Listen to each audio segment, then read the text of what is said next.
here we are. Green, white lands. You will notice many lands and ways to get lands. So let's go down the list of cards. So we have our 2 drops, Azusa Many Journeys. Lets you play an additional land per turn, so it's a ramp spell that also gains you life. That also turns into a 3/3 that can untap lands when it becomes blocked, which could also be useful later in the game. We also have Reckoner Bankbuster, a way to draw some cards, and it also gives you a threat once all the counters are removed. Scoot Swarm as a way to flood the board with a lot of 1/1s.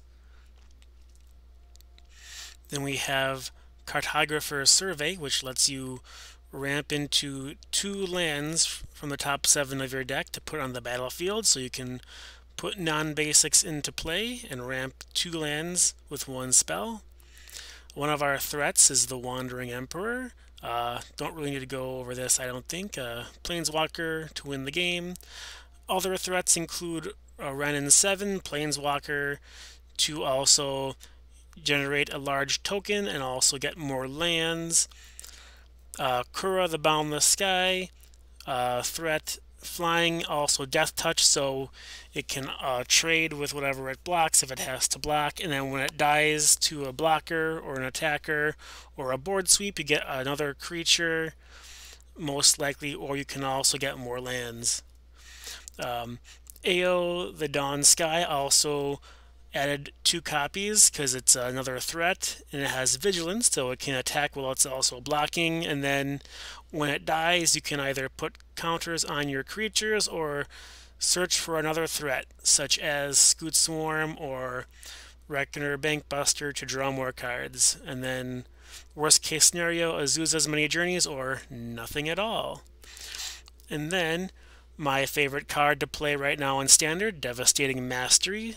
So sometimes you just want to blow up the world, and then while you're running mostly lands, usually you come out ahead of the trade in all the card advantage in the casting of this spell. It also can hit multiple types of permanents at the same time, which is what I'm going for.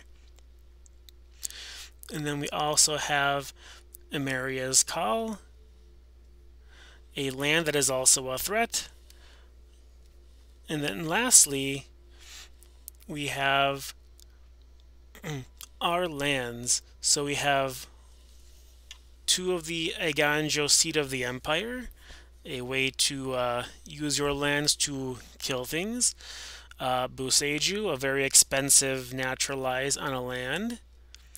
We have our plains and also our forest, and then our lands that are also threats. So we have Lair of the Hydra. As you keep on ramping, this can become very big, so can be used after a board wipe, or it can be used to hold up and threaten a large blocker.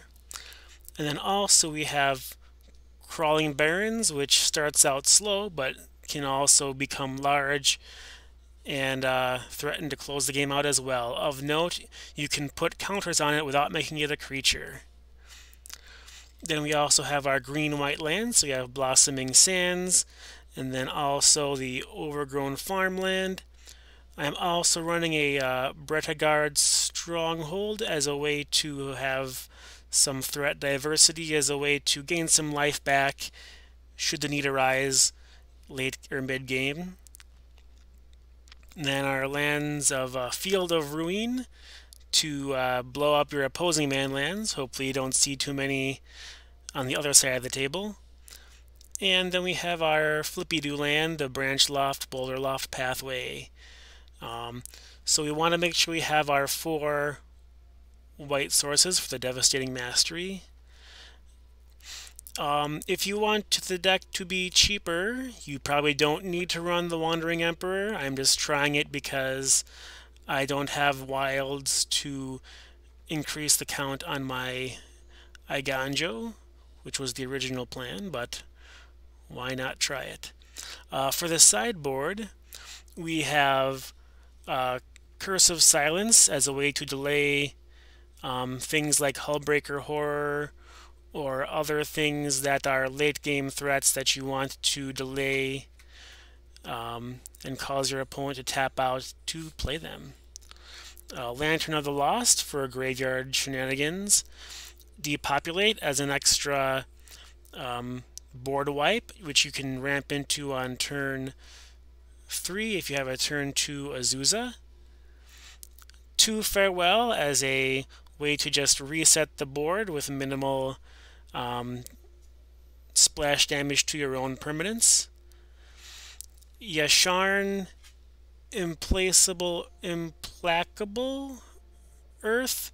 You don't really run the basics for it to have its full effect, but it is nice at stopping your opponents from sacrificing their treasures, and also shuts down the sacrificing to draw 2 cards and get a treasure token card. Trying Cosmos Elixir as a way to gain some life and make your opponents have to overcommit to try and beat you, and it can draw you cards if you get your life total back above 20. I am trying out the Workshop War Chief just because it has Trample and Blitz, so it can be used to go after opposing planeswalkers, and then also gains you life and creates a token. I do like Blitz for that reason of the option of giving things haste to take out planeswalkers when they're not expecting it.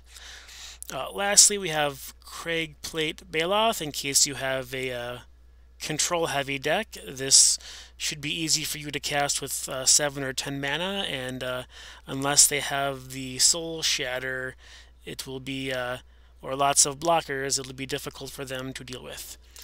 So that is green-white lands. I feel like the main deck is pretty solid, and then with more games we'll get the sideboard more in shape, but I am having a lot of fun with it and enjoying beating Jund when I play Jund. Thanks for watching and have a good day.